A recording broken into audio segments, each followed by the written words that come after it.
주옵소서. 감사드리며 예수님의 이름으로 기도드립니다. 하나님께 영광의 박수 올려드리겠습니다. 아멘.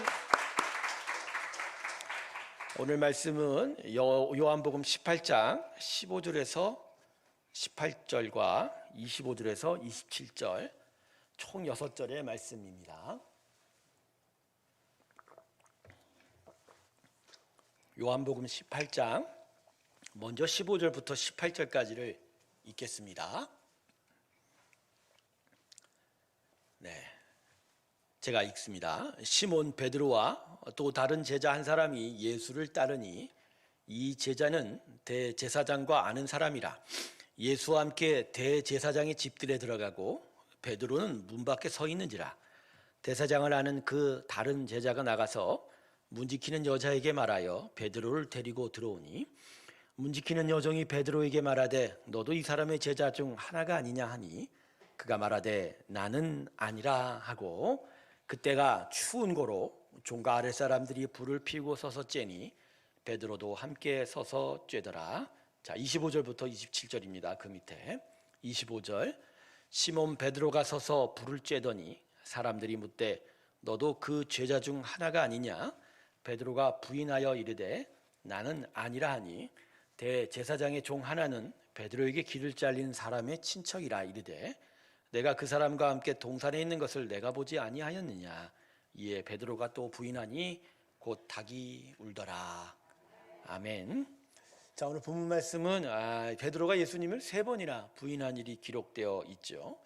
베드로가 예수님을 부인할 것은 이미 예수님께서 유월절 만찬에서 베드로에게 또 제자들에게 말씀하신 바였습니다.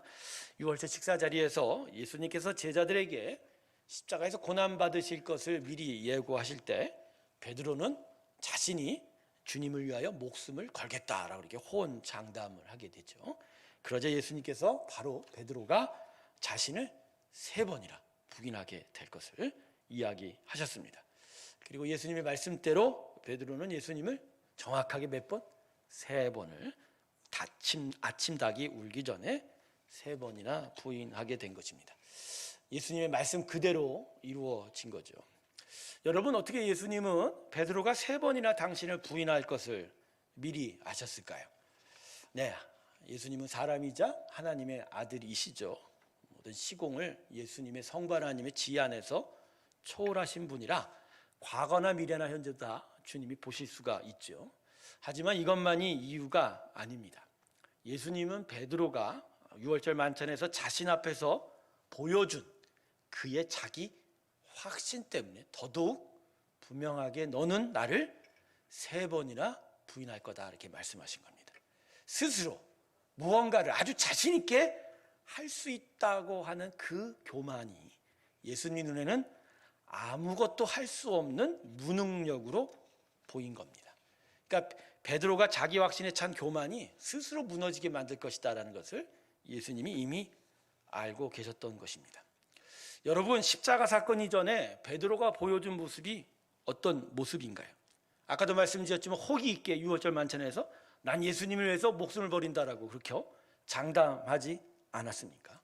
그래서 그런 가닥에 베드로는 예수님을 붙잡으러 겟세마네 동산에 온 성전 경비병들 중에 대제사장의 종이 있었는데 이름 말고죠. 말고의 귀를 칼로 한 칼에 자르기로 했습니다. 그날 밤 다른 제자들이 이미 예수님 곁으로 다 버텨서 뿔뿔이 다 흩어진 마당에 베드로는 오히려 더욱더 강단을 가지고 예수님 곁에서 예수님을 지켜가는 줄 알았어요. 그죠? 그리고 예수님이 아주 그냥 자신을 향한 십자가의 순환을 담대하게 맞이하면서 대제사장의 집으로 끌려갔을 때 베드로도 당연하게 그 집 뒤를 찾아갔습니다. 여기까지만 보면 베드로는 허풍기는 있어도 그래도 용기는 있는 자라는 것을 또 과단성 있는 모습도 우리가 살펴볼 수가 있지요. 하지만 오늘 본문을 보면 베드로는 예수님에 대한 부인을 계면쩍게 은근슬쩍 넘어가는 정도가 아니라 아주 노골적으로 하고 있는 것을 볼 수가 있어요. 뭐라고 합니까? 베드로가 나는 아니라. 뭐라고요? 나는 아니다. 나가 글까요? 아닐까요? 이런 게 아니고 뭐라고요? 정확하게 나는 아니라. 그리고 이와 같은 말을 2번이나 분명하게 말했다고 본문이 기록하고 있습니다. 여러분, 오늘 본문이 요한복음을 쓴 것은 요한복음인데, 이 요한복음을 기록한 사도 요한은 베드로의 이런 노골적인 부인을 3번이나 반복하는 것이, 그죠? 뭐한 것 같이 베드로의 3번째 부인을 그가 부인하였던 문장에 감추어 버렸습니다. 자, 이걸 보면 베드로는 아마도 3번 모두 나는 아니다라고 강하게 부인을 했던 것처럼 보여요. 그래서 사도 요한이 너무 부끄러운 나머지 마지막에는 그가 부인하였다라고 간접적으로 기록했다라는 것이죠. 여러분, 우리는 오늘 본문을 읽으면서 베드로의 충정과 스승에 대한 사랑까지 부정할 필요는 없어요.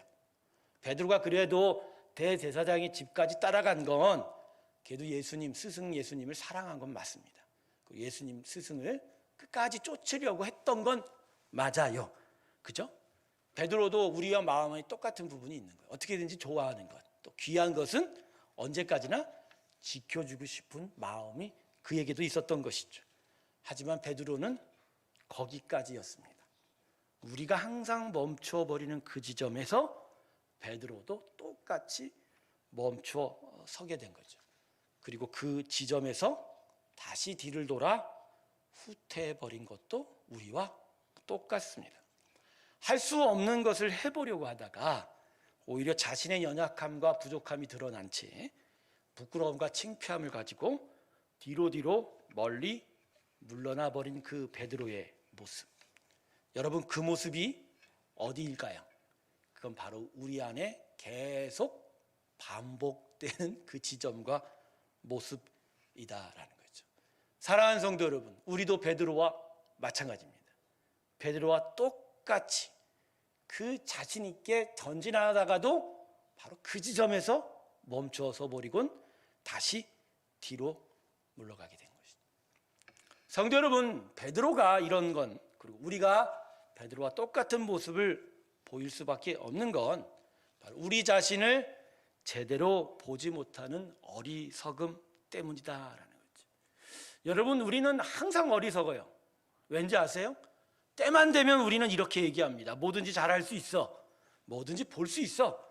원하면 얻을 수 있고 바라면 가질 수 있어. 항상 우리는 자기 확신과 자기 자신감의 고백들이 내 안에 가득합니다. 그렇죠? 하지만 결코 할 수도 없고 볼 수도 없고 이룰 수도 없고 얻을 수도 없는, 그죠? 그 연약함과 무능력을 우리는 보지 못한 채, 그죠? 자신 있게 만만치 않게 나가다가 항상 그 지점에서 꼬꾸라지게 되는 거죠. 정작 하나님 앞에서 그 충만한 자신감과 용기와 담대함을 가지고 하나님께 대한 고백을 지켜야만 하는 그 지점에서 우리는 언제나 베드로처럼 나는 아닙니다라고 부인을 하게 되는 것이죠. 그리고 우리도 나도 이제 못해라고 부인을 하게 되는 것입니다. 그래서 여러분, 성도 여러분, 믿음이요, 우리 안에서 하나님의 영원한 생명과 은혜에 대한 먼저 일으키는 반응은 뭔지 아세요? 자기 자신감과 자기 확신이 아닙니다. 하나님이 은혜를 주시면 그렇습니다. 하나님이 은혜 주시고 믿음을 주셨으니까 내가 이제는 할 수 있습니다. 절대 이 반응이 먼저 나올 수 없어요. 믿음은 그게 아니에요. 믿음은 먼저 자기 확신이 아니라 자기 부인입니다. 할렐루야. 자기 부인이 먼저 나오는 거예요. 나는 어리석습니다. 하나님, 난 부족하거든요. 나는 볼 수 없습니다. 나는 지킬 수 없습니다.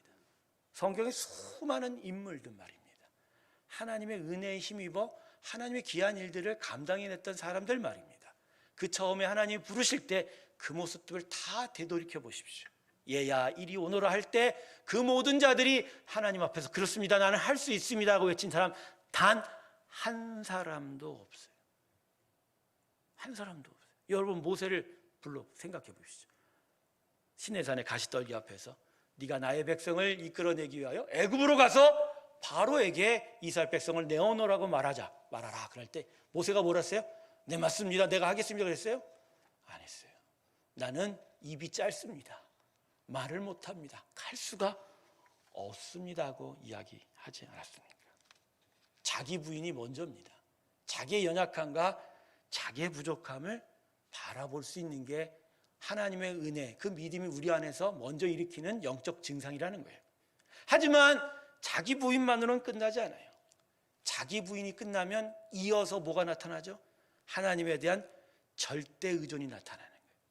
난 도대체 할 수가 없으니까, 난 도대체 연약해서 이룰 수가 없는데, 근데 하나님의 사랑이 그것을 하게 만드는 거예요. 그러니 난 하나님이만 의지하려 합니다. 하나님이 나의 힘이 되신다면, 하나님이 나의 전부가 되신다면, 나는 못하는데 하나님이 내 안에 해주신다면 나는 끝까지 그것을 해가겠습니다 라고 고백하게 되는 거예요. 즉 자기 부인과 겸손 끝에 하나님을 더욱더 의지하는 믿음이 나타나는 겁니다. 그래서 우리가 항상 가다가 멈춰선 그 자리가 넘어서는 거예요. 자기 교만으로, 자기 확신으로 가다가 꼬꾸라지는 그 지점을 나는 못하고 나는 할 수 없다는 겸손으로 나아가다가 결국 그 지점에서야 자기 은혜가 아니라 뭘로 넘어간다고요? 하나님의 능력으로 넘어갑니다. 할렐루야. 하나님의 능력으로 넘어가는. 그래서 항상 믿음의 사람들은 그 지점을 통과한 후에 내가 이루었구나라고 얘기하지 않는 거예요. 나는 여전히 못하는데 누가 하셨다? 하나님이 하셨다. 할렐루야. 그래서 더더욱 하나님을 더욱더 의지하게 되고 그분의 은혜가 더욱더 소중하게 된 거고, 그래서 감사하게 되는 거고, 감사로 하나님 앞에 더 가까이 나아가게 되는 게, 여러분, 그게 믿음인 거예요. 가령 이렇게 더 쉽게 얘기하면, 새해를 맞이해서 하나의 직분을 만들었습니다. 이 직분을 누군가가 감당해 줘야 되는데, 많은 사람들이 이 직분이 어려울 것도 같고, 또 이걸 잘 못 이루면 어떨까 하는 걱정도 하고, 전부 다 고사를 하는데, 어떤 사람이 그까짓 거 뭐 할 수 있겠어요? 뭐 내가 해보지요. 해. 근데 그 사람이 하나님을 의지 않고 자기가 할 수 있다고 생각하면 반년도 못 돼서 중도 포기할 가능성이 많습니다. 왜냐하면 하나님의 역사란 사단마귀의 공격이 더 심하기 때문입니다. 더더욱 그 일을 감당하는 자의 마음 가운데 하나님이 흔드시는 것까지 나타나요. 왜냐하면 교회 사역, 하나님의 나라는 이를 이루는 효과, 성과가 중요한 것이 아니라 그 마음이 하나님다워져 가는 것이, 그게 하나님의 초점이기 때문입니다. 그래서 교만으로 자기 힘으로 무엇을 하겠다고 하는 사람은 반드시 점검을 하세요. 너는 너의 힘으로 할 것인가? 하나님의 힘으로 할 것인가? 근데 그 모든 것을 고사하면서 나는 할 수가 없는데요, 다만 하나님께서 하신다면 제가 어떻게든지 감당을 해보겠습니다 라고 하는 사람은 끝까지 완주할 가능성이 높아요. 왜요? 내가 부족한 걸 아니까. 항상 무엇을 구해요? 하나님의 은혜를 구해요. 하나님의 지혜를 구해요. 그리고 계속 그 하나님의 지혜를 구하다 보니까 자기 교만으로 일하는, 그죠, 성급함과 어리석음이 안 나타나고, 오히려 겸손하다 보니까 마음이 더더욱 하나님이 기뻐하는 성품으로 점점 예수님을 닮아가게 되는 거예요. 어떤 그 순간에 그 지점에 있어서는 진짜 하나님의 역사가 그 일을 이루어 가게끔 하고, 결국은 그는 하나님의 은혜에 힘입어 겸손함으로 그 일을 완주하게 되는 일이 종종 보여집니다. 바로 이겁니다. 우리가 믿음으로 산다는 건 이렇게 사는 거예요. 마치 하나님이 크신 에너지를 줘서 그 에너지가 나의 손발을 일으키고, 그래서 내가 그 힘으로 무언가를 힘차게 슈퍼맨처럼 한다는 거가 믿음으로 사는 게 아니에요. 믿음으로 사는 건 두 가지예요. 난 못하는데 누가 하신다고요? 하나님 하시는 거예요. 내 지혜로 못하는데 대신 누구로? 하나님이 하시는 거예요. 그래서 나는 못하지만 하나님이 하신다는 것을 의지해서 그것만 바라보면서 세상의 힘과 세상의 유혹 앞에서도 오직 주님 하시옵소서 하고 기도하는 그런 사람들, 바로 거기서 믿음의 역사는 나타나게 됩니다. 할렐루야. 바로 믿음은 바로 이런 거예요. 즉 내가 믿어서 하는 게 아니라 하나님이 내 안에 들어와 우리 대신 일하는 그 역사, 그게 바로 믿음입니다. 할렐루야. 그래서 여러분, 믿음을 가진 사람은 항상 겸손해요. 저는 언제나 못하지요. 그러나 진짜 믿음이 없는 사람들이 뭐라고 합니까? 난 할 수 있어요 그래요. 그래서 여러분, 하나님이 우리에게 정말 요청하는 건 십자가 이전의 베드로가 아니에요. 오히려 하나님, 난 할 수 없습니다 라고 겸손히 나를 낮추는 그 모습 위에 하나님은 자신의 귀한 은혜를 베풀어 주실 줄로 믿습니다. 저는 오늘 여러분과 함께 우리 자신에 대해서 다시 한번 되돌아보기 원합니다. 그래서 정말 믿음의 역사가 우리 가운데 나타나야 할 때 자기 부인, 십자가에 내가 먼저 죽고 예수님과 십자가에서 예수님이 나 대신 일어나서 내 안에서 당신의 능력을 베풀어가는 그 귀한 일들이 우리 가운데 일어나기를 위해 기도했으면 좋겠습니다. 그래서 정말로 참된 믿음의 역사가 우리 안에서 어떻게 나타나는지에 대해서 우리가 경험하고 더더욱 믿음으로 주 앞에 달려가는 귀한 일들이 있기를 주님의 이름으로 축원합니다.